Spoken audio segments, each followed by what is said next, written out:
8 तारीख को मुख्यमंत्री आवास घेराव और 10 तारीख को जो है ऐतिहासिक होने जा रहा है पूरा झारखंड बंद। भारत का सबसे अमीर राज्य झारखंड आज गरीबी के कगार में धकेल दिया गया है। मुख्यमंत्री हेमंत सोरेन से पूछना चाहता हूं कि 3.5 साल हो गए, आपका 5 लाख नौकरी आपका कहां गया? हम लोग पढ़ने आए हैं और पढ़ करके नौकरी लेने आए हैं। हम सरकार से लड़ाई सकेंगे भी नहीं। इसका भी करा ले, झारखंड से करा ले तो हम लोग उसको 100 शक्तिशाली व्यक्ति में नंबर 1 में रखेंगे। शोषण करने वाला, युवाओं को शोषण करने में, लाठी चलाने में, केस मुकदमा करने में मुख्यमंत्री हेमंत सोरेन जी अव्वल नंबर में उनको हम देते हैं। क्योंकि झारखंड में 22 साल में 11 मुख्यमंत्री हो चुका है। 11 मुख्यमंत्री में सबसे नाकारा, निकम्मा और नालायक मुख्यमंत्री, अशिक्षित मुख्यमंत्री हेमंत सोरेन को माना जाएगा। मीडिया बंधुओं को मैं आभार करता हूं। और आप लोगों ने एक सवाल कहा है कि जो सुझाव दिया गया था या जो लागू हो रहा था तो आप लोग कहां थे? तो मैं कहना चाहता हूं आप तमाम मीडिया बंधुओं के माध्यम से सरकार को कि अब जो भी हुआ उसको छोड़िए। अब जो है 60-40 के विरुद्ध में हम लोग झारखंड के युवा जो एक हैं, और जिस तरह से अभी मनोज भैया ने बताया, देवेंद्र जी ने बताया और तमाम छात्र नेताओं ने बताया है, और 24 जिला से हम लोगों बराबर लगातार हम लोगों को संदेश आ रहा था कि लगातार जल्दी आंदोलन करवाइए, क्योंकि जितनी नियुक्तियां हैं वो आ जाएगा। उसके बाद हम लोग यदि आंदोलन करेंगे तो क्या होगा, जल्दी कीजिए। लगातार 24 जिला से आ रहा था। तो हम लोगों ने 10 तारीख को विधानसभा जो है ये आपका 8 तारीख को मुख्यमंत्री आवास घेराव और 10 तारीख को जो है ऐतिहासिक होने जा रहा है पूरा झारखंड बंद। झारखंड में जो नाकेबंदी होगा और वो है सभी 24 जिला में होगा। और इसके लिए हम लोग समय समय पर आप मीडिया बंधु के माध्यम से ये संकेत देते रहेंगे कि 24 जिला में कहां कहां पर नाकेबंदी होगी और कहां कहां पर हमें किस रोड को, किस हाईवे को और किस NH को जाम करना है, कहां पर जाम करना है, कैसे रणनीति होगा, ये समय समय पर निर्धारित किया जाएगा। तो मैं अपील करता हूं, और आप तमाम मीडिया बंधु जैसे अभी सवाल किए थे कि आप लोग कहाँ थे, तो मैं कह रहा हूं जो हुआ सो हुआ। मुख्यमंत्री हेमंत सोरेन जी जब भी नीति बनाएंगे तो आप हम छात्रों के प्रतिनिधि को जरूर बुलाइए, ताकि हम आप लोगों को सुझाव देंगे। नहीं तो आप लोग जो है नीति बनाते हैं और बाद में अफसोस होता है, परेशानी होता है। हमारा 3.5 साल बर्बाद हुआ है। भारत का सबसे अमीर राज्य झारखंड आज गरीबी के कगार में धकेल दिया गया है। सबसे ज्यादा बेरोजगारी, सबसे ज्यादा पलायन, सबसे ज्यादा अशिक्षा, सबसे ज्यादा कुपोषण झारखंड में पाया जाता है। तो इसका दोषी कौन है? मुख्यमंत्री हेमंत सोरेन से पूछना चाहता हूं कि 3.5 साल हो गए, आपका 5 लाख नौकरी आपका कहां गया? तो आपको ये जवाब देना होगा। आप भाग नहीं सकते। जब भी सवाल करते हैं तो वो बोलते हैं कोरोना का प्रॉब्लम था, कोष का प्रॉब्लम था और केंद्र सरकार का दबाव था। तो आप बहाना, अभी हम लोग आंदोलन कर रहे हैं तो बीजेपी का कह देते हैं, कभी आसू का कह देते हैं। तो मैं आसू, बीजेपी, कांग्रेस और जेएमएम सभी ने बारी बारी से झारखंड को ठगा है और कंगाल बना दिया है। मैं सबको इसका बराबर का दोषी मानता हूं। इसलिए झारखंड के युवा सभी पार्टी का झंडा फेंक करके इस बार जो है माटी का लड़ाई में आगे आएंगे। इस बार नहीं आए साथियों तो चुक जाएंगे। और सिर्फ स्टूडेंट को नहीं बोल रहा हूं, तमाम संगठन को मैं आह्वान करता हूं और तमाम उन वर्ग को आह्वान करता हूं, उन गार्जियनों को जो अपने बच्चों को आप पढ़ा रहे हैं, इतने लाखों हजारों खर्च कर रहे हैं। आपके बच्चों का भी भविष्य बर्बाद होगा। हम लोगों का 22 साल बर्बाद हो गया। हम लोग एग्जाम अब दे नहीं पाएंगे। मनोज भैया, एग्जाम अब दे नहीं पाएंगे, हमारा उम्र खत्म कर दिया। तो हमारी बातों को गंभीरता से लेना है साथियों। और ये 8 तारीख और 10 तारीख का जो झारखंड बंद है ऐतिहासिक होना चाहिए। जो भारत में ऐसा बंदी कभी नहीं हुआ था, उस तरह से बंदी होना चाहिए। और मैं कहना चाहता हूं स्पष्ट रूप से अंतिम बार कि ये जो आंदोलन पूरी तरह संवैधानिक होगा और ये झारखंड यूथ एसोसिएशन इस बार बढ़ चढ़ करके भाग लेगा और झारखंड स्टेट यूनियन भी बढ़ चढ़ करके भाग ले रहा है। तो झारखंड यूथ एसोसिएशन कभी भी किसी भी अपशब्द का और बाहरी भीतरी का खंडन करती है, और जो इस तरह से गैर जिम्मेदाराना हरकत करेगा उसे आंदोलन से बाहर कर दिया जाएगा आने वाले 8 तारीख को और 10 तारीख को। धन्यवाद। क्योंकि ये राज्य की तमाम रीतियाँ जो सरकार बना रही है वो झारखंड के छात्रों के अहित में है, ठीक ना। अभी हमने देखा कि संथाल प्रोग्राम में शांतिपूर्ण तरीके से आंदोलन हुआ और वो बहुत बढ़िया मैसेज दिया। अभी हमारे जितने भी छात्र नेता दिख रहे हैं, ये राज्य के छात्रों के लगातार आंदोलनरत है। आंदोलनरत इसलिए है कि जो भी नीतियाँ बन रही है वो संदेह के घेरे में है। और ये भी जो 60-40 की जो नीति लाई गई है, कहीं ना कहीं राज्य के जो छात्रों के अहित में।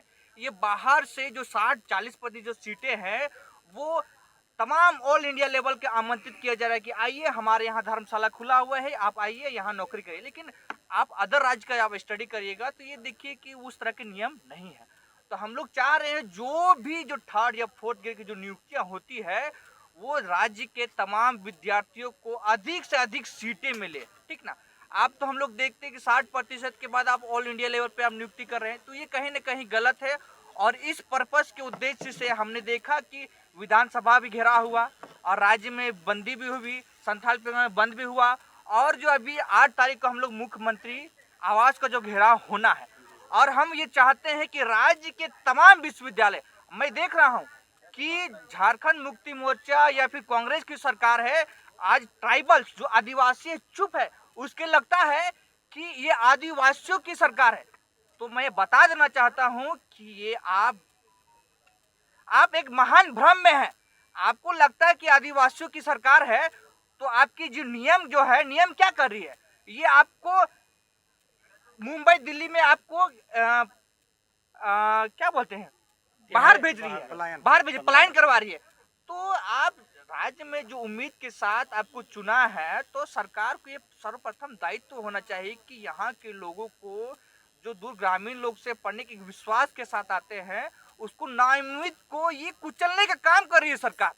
तो हम लोग ये चाहते हैं कि राज्य के जितने भी छात्र, और यहाँ तक गार्जियन को भी मैं अनुरोध करना चाहूँगा, चाहे ट्राइबल्स हो चाहे गैर ट्राइबल्स हो, आपको राज्य के खिलाफ होना होगा, सरकार के खिलाफ होना होगा, क्योंकि ये हमारे जो झारखंड जो 2000 में स्वतंत्र हुआ, राज्य से अलग हुआ, वो उसके विपरीत जा रही है। तो हम लोग चाहते हैं कि शासन प्रशासन है झारखंड के मूल भाव को समझे।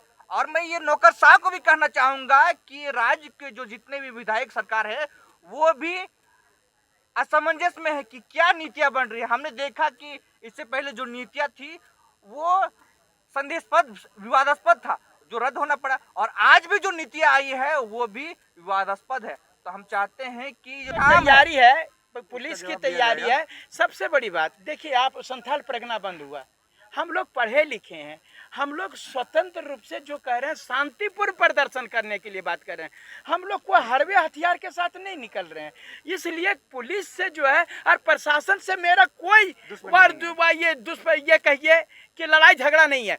हम लोग निकलेंगे, प्रशासन जहां हमको बोले, हम शांतिपूर्ण प्रदर्शन कर रहे हैं। हम लोग ये सरकार को मैसेज देने का काम कर रहे हैं।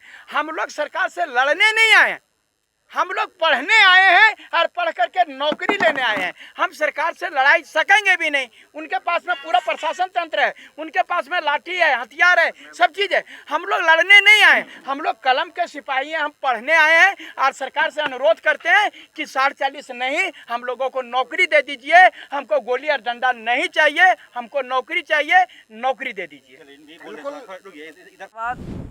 जो राज्य के छात्र त्राहिमाम है नियोजन नीति को लेकर के, और JSSU Jharkhand state student union पिछले लगातार 3 महीनों से कई आंदोलन को सफल किया है। कई बार विधानसभा घेराव किया, उत्तरी छोटानागपुर पे कार्यक्रम किया, संथाल परगना को ऐतिहासिक बंद कराया।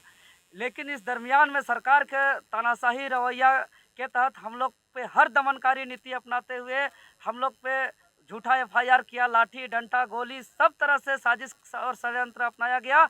लेकिन छात्र हित में अभी तक कोई ठोस निर्णय नहीं लिया गया।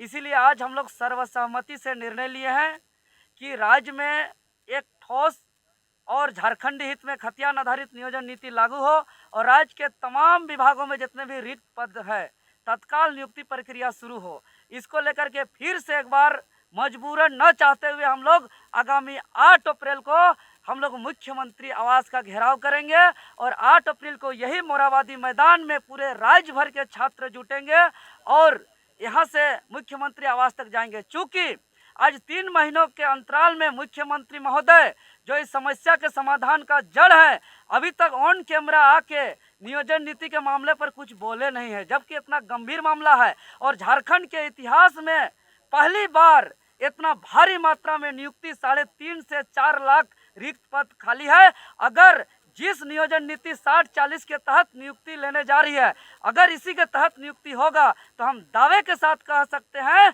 कि आने वाले दिनों में हमारा झारखंड जो है कि सरकारी तंत्र में गुलाम हो जाएगा, बाहरी के मुट्ठी पे कब्जा हो जाएगा और यहाँ के छात्र नौजवान का जो सपना है अपना परिवार का सेवा करना और इस राज्य का सेवा करना, ये दोनों सपना चूर चूर हो जाएगा। इसीलिए ये सरकार को हम और फिर से हम मीडिया बंधु को आगाह निवेदन करना चाहते हैं कि ये सरकार बार बार एक बात कह के बचना चाहती है कि लोग विपक्ष के हैं, ये लोग जो है कि प्रायोजित है। हम मीडिया बंधु को स्पष्ट रूप से गौर से सुनने के लिए हम पुनः एक बार मीडिया का माइक के सामने कहना चाह रहे हैं कि हम लोग को, छात्र लोग को कोई पार्टी और पॉलिटिक्स का गेम खेलने नहीं आता है।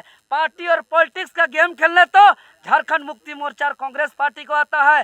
जो झारखंड मुक्ति मोर्चा और कांग्रेस पार्टी हम लोग को कहती है विपक्ष प्रायोजित, यही अर्जुन मुंडा भारतीय जनता का पार्टी का जब सरकार बना था तो यही झारखंड मुक्ति मोर्चा के संगठन या सहयोग से बनाया था, और यही आदरणीय गुरुजी शिबू सोरेन जी का जब सरकार बना था तब भाजपा का सहयोग से बना था। पार्टी पॉलिटिक्स का गेम तो ये लोग खेलते हैं और छात्र को गुमराह करते हैं और झूठा FIR करते हैं।